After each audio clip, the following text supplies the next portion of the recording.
नमस्कार साथियों, स्वागत है आपका अपने YouTube channel Kanhaiya GS World में। तो दोस्तों, आज के वीडियो में हम लोग UP PCS mains examination pattern और इसके डिटेल सिलेबस के बारे में बात करने वाले हैं। तो वीडियो में बने रहिए शुरू से लेकर के लास्ट तक। इसके डिटेल सिलेबस के बारे में हम लोग बात करेंगे कि कहाँ से कितने नंबर के क्वेश्चन आते हैं और इसका एग्ज़ाम पैटर्न क्या है। ठीक है, तो बिना देरी किए हुए शुरू करते हैं आज का वीडियो।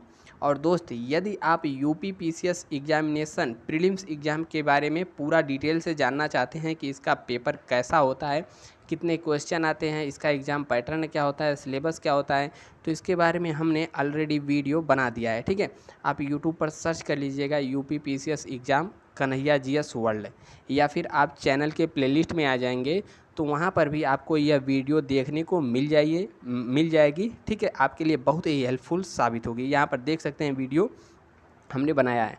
और दोस्त, यदि आप चैनल पे पहली बार आए हैं तो यहाँ पर जो सब्सक्राइब वाला दिख रहा है बटन, इसको तो दबा दीजिए। और वीडियो यदि पसंद आ जाए तो यहाँ पर लाइक वाला भी ऑप्शन है, इसको भी छूना यानी कि दबाना ना भूलें। तो चलिए बिना देरी के हुए शुरू करते हैं आज का वीडियो। और थोड़ा सा बेसिक हम लोग जान लेते हैं कि यूपी पीसीएस के एग्ज़ाम को क्वालिफाई करने के 3 चरण होते हैं। पहला होता है प्रीलिम्स एग्ज़ाम, प्रीलिम्स एग्ज़ाम के बाद होता है मेंस, और उसके बाद लास्ट में होता है इंटरव्यू यानी कि साक्षात्कार। प्रीलिम्स एग्जामिनेशन में 2 चरण होते हैं, पेपर 1 और पेपर 2। पेपर 1 जो होता है इसमें इतिहास, भूगोल, करंट अफेयर, इंटरनेशनल रिलेशन, ठीक है, जियोग्राफी, यह सब जो जीएस के चैप्टर हैं यह सब आते हैं पेपर 1 में। और जो पेपर 2 होता है जिसे सीसेट कहते हैं, इसे केवल 33% ला करके क्वालिफाई करना होता है। इसमें पूछा जाता है मैथ, ठीक है, मैथ के अलावा रीजनिंग, हिंदी और भी थोड़ा बहुत ऐसे सब्जेक्ट इसमें पूछे जाते हैं, जिसके बारे में हमने डिटेल वीडियो बना दिया है, आप देख सकते हैं। और यह पेपर पास करने के बाद आपका होता है मेंस एग्जामिनेशन। मेंस एग्ज़ाम में टोटल 8 पेपर होते हैं, और 8 पेपर मिला करके होते हैं 1500 मार्क्स के, यानी कि 1500 नंबर के होते हैं। हमारा आज का वीडियो इसी टॉपिक के ऊपर है कि यह 1500 नंबर कौन से पेपर के कितने कितने नंबर जुड़ते हैं और इसका डिटेल सिलेबस क्या है, तो हम अभी आगे इसके बारे में बात करेंगे। ठीक है, और इसके बाद लास्ट में होता है इंटरव्यू। इंटरव्यू यानी कि साक्षात्कार। साक्षात्कार होता है 100 नंबर का।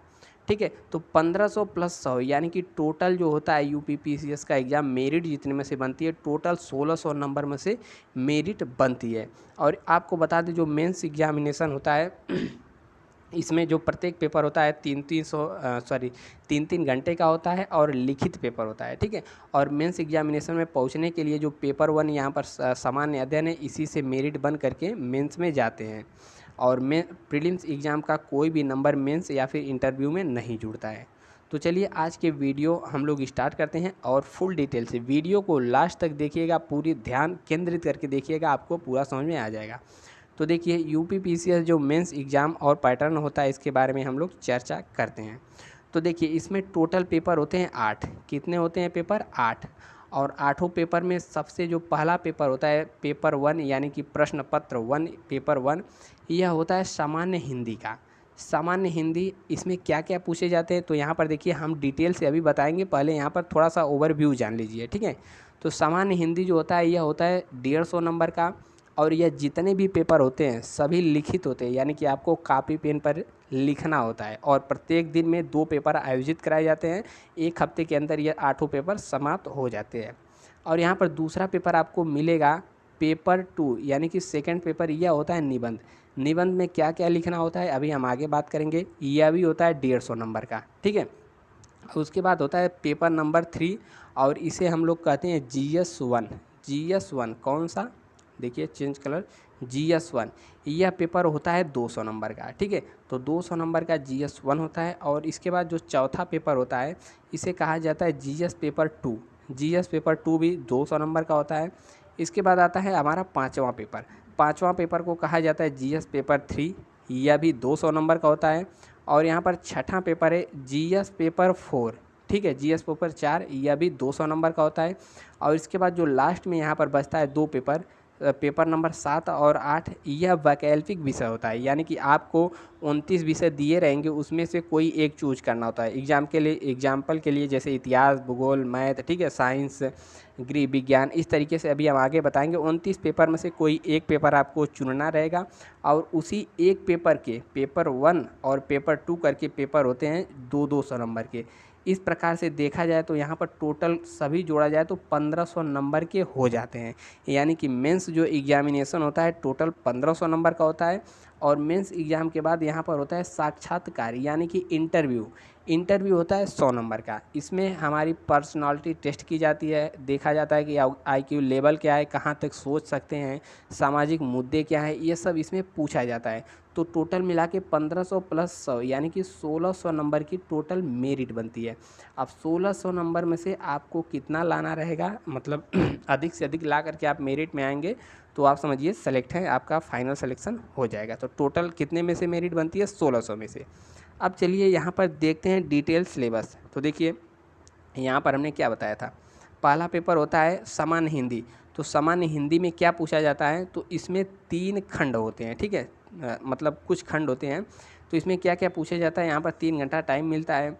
तो इसमें पहला रहता है एक आपको गद्यांश, यानी कि गद्य दे दिया जाएगा और उसमें से प्रश्न उत्तर छांट करके लिखना होता है। गद्य यानी कि कंप्रिहेंशन दे दिया जाएगा। और दूसरा होता है संक्षेपण, ठीक है, प्रिसाइज राइटिंग इसमें दिया जाता है। और तीसरा होता है सरकारी और अर्ध सरकारी पत्र लेखन, ठीक है, कार्यालय आदेश, अधिसूचना, परिपत्र, यानी कि उसमें मतलब जो कई प्रकार के पत्र होते हैं उसके बारे में जानकारी पूछी जाती है कि कैसे लिखा जाता है, ठीक है, तो उसमें यह सब दिया जाता है।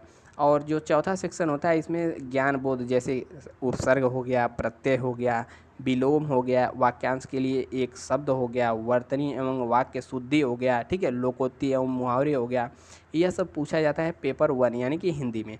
और इन सब का यदि PDF वगैरह चाहिए, ठीक है, और भी बहुत सारी जानकारी चाहिए तो नीचे आपको एक लिंक मिल जाएगी टेलीग्राम चैनल की, कन्हैया GS वर्ल्ड के नाम से, या फिर आप टेलीग्राम पर सर्च कर लीजिएगा हमारे चैनल के नाम से कन्हैया GS वर्ल्ड। वहाँ पर आपको इसका PDF वगैरह और भी बहुत सारा डिटेल मटेरियल वहाँ पर उपलब्ध कराया जाता है। डेली अखबार मिलता है, वहाँ पर आ करके ज्वाइन हो सकते हैं। उसके बाद यहाँ पर आता है मेंस का जो है पेपर नंबर 2, पेपर नंबर 2 जिसे हम लोग कहते हैं एस्से, ठीक है। तो एस्से में क्या क्या पूछा जाता है, तो यहाँ पर समझिए, निबंध में एक प्रश्न में 3 खंड होंगे। उम्मीदवारों को प्रत्येक खंड में से एक विषय का चयन करना होगा और प्रत्येक विषय पर 700 शब्दों में एक निबंध लिखना होगा और 3 खंडों में निबंध के विषय निम्नलिखित आधार पर होंगे, ठीक है। तो इसमें टोटल 3 खंड होते हैं।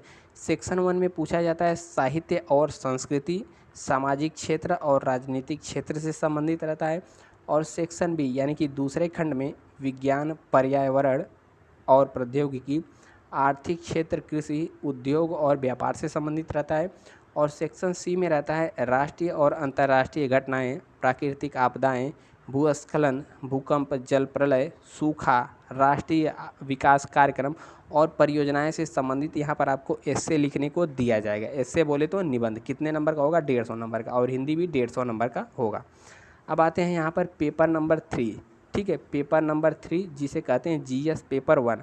अब इसमें क्या क्या पूछा जाएगा, तो समझिए, देखिए, भारतीय संस्कृति का इतिहास प्राचीन से आधुनिक काल तक साहित्य और वास्तुकला के प्रमुख पहलुओं को कवर करेगा, यानी कि इतिहास के बारे में पूछा जाएगा, तीनों इतिहास, प्राचीन इतिहास से लेकर के आधुनिक इतिहास और साहित्य के बारे में यहाँ पर पूछा जाएगा। दूसरा है मतलब आधुनिक भारतीय इतिहास, ठीक है, 1757 से 1947 तक की जो महत्वपूर्ण घटनाएं हुई हैं और मुद्दे उनसे संबंधित यहाँ पर देखने को मिलेगा। और तीसरा जो खंड है इसका स्वतंत्रता संग्राम, इसके विभिन्न चरण और देश के विभिन्न हिस्सों में महत्वपूर्ण योगदानकर्ता। और यहाँ पर है स्वतंत्रता के बाद देश के भीतर एकीकरण और पुनर्गठन 1965 तक से यहाँ पर पूछा जाएगा। और यहाँ पर विश्व के इतिहास में 18वीं शताब्दी से लेकर 20वीं शताब्दी के मध्य तक की घटनाएं शामिल होंगी, जैसे 1789 की फ्रांसीसी क्रांति हो गई, ठीक है, और औद्योगिक क्रांति हो गई, और विश्व युद्ध हो गया, और राष्ट्रीय सीमाओं का पुनर्निर्धारण, समाजवाद, नाजीवाद, फांसीवाद, यानी कि विश्व इतिहास के बारे में यहाँ पर आपसे पूछा जाएगा, ठीक है, किसमें GS पेपर 1 में। और देखिए यहाँ पर क्या है, भारतीय समाज और संस्कृति की मुख्य विशेषताएं, समाज और महिला संगठन में महिलाओं की भूमिका, जनसंख्या और संबंधित मुद्दे, गरीबी और विकासात्मक मुद्दे, शहरीकरण, उनकी समस्याएं और उनके उपचार के बारे में लिखना रहेगा। और यहाँ पर उदारीकरण, निजीकरण, वैश्वीकरण का अर्थ और अर्थव्यवस्था, राजनीति और सामाजिक संरचना पर उनके प्रभाव के बारे में लिखना होगा। और यहाँ पर देख सकते हैं थोड़ा इसका सिलेबस लंबा चौड़ा रहता है। और यहाँ पर देखने को मिल जाएगा सामाजिक सशक्तिकरण, सांप्रदायिकता, क्षेत्रवाद और धर्मनिरपेक्षता, और भारत के संदर्भ में दक्षिण और दक्षिण पूर्व एशिया के संदर्भ में विश्व के प्रमुख प्राकृतिक संसाधन जैसे जल, मिट्टी, वन का वितरण, उद्योगों की अवस्थिति के लिए उत्तरदायी कारक, ठीक है, यह सब इसमें रहेगा। और उसके अलावा प्राकृतिक आपदा जैसे भूगोल की मुख्य विशेषताएं, सुनामी, भूकंप, गतिविधि, चक्रवात, महासागरीय धाराएं और हिमनद इसमें रहेगा। भारत के समुद्री संसाधन और उसकी क्षमता के बारे में, भारत पर ध्यान देने के साथ विश्व की मानव प्रवास, शहरीकरण समस्या, भारतीय उपमहाद्वीप के संदर्भ में सीमाएं, जनसंख्या और बस्तियां, प्रकार और पैटर्न, शहरीकरण, स्मार्ट शहर और स्मार्ट गांव के बारे में यहाँ पर पूछा जाएगा। उसके अलावा वास्तुकला और यूपी के विशिष्ट ज्ञान, यानी कि यूपी स्पेशल इसमें पूछा जाएगा, ठीक है, जैसे यूपी का क्या हो गया, जलवायु, मिट्टी, वन्य जीव अभ्यारण्य, यह सब इसमें पूछा जाएगा। अब आता है इसके बाद जीएस पेपर 2, ठीक है, जीएस पेपर 2 में क्या पूछा जाएगा, तो भारतीय संविधान, ऐतिहासिक आधार, ठीक है, यानी कि भारतीय संविधान के बारे में यहाँ पर पूछा जाएगा।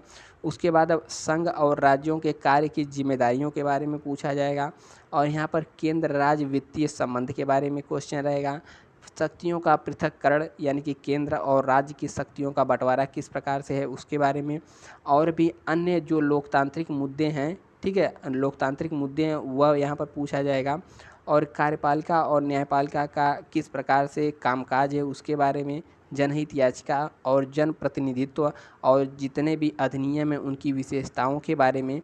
और इसके बाद नीति आयोग और सहित बहुत सारी जितनी भी संस्थाएं हैं उसके बारे में, ठीक है। उसके बाद यहाँ पर देखेंगे तो विभिन्न क्षेत्रों में विकास के लिए जो सरकार की योजनाएं हैं किस प्रकार से कार्यान्वयन होती हैं, प्रौद्योगिकी, आईटी सेक्टर से पूछा जाएगा।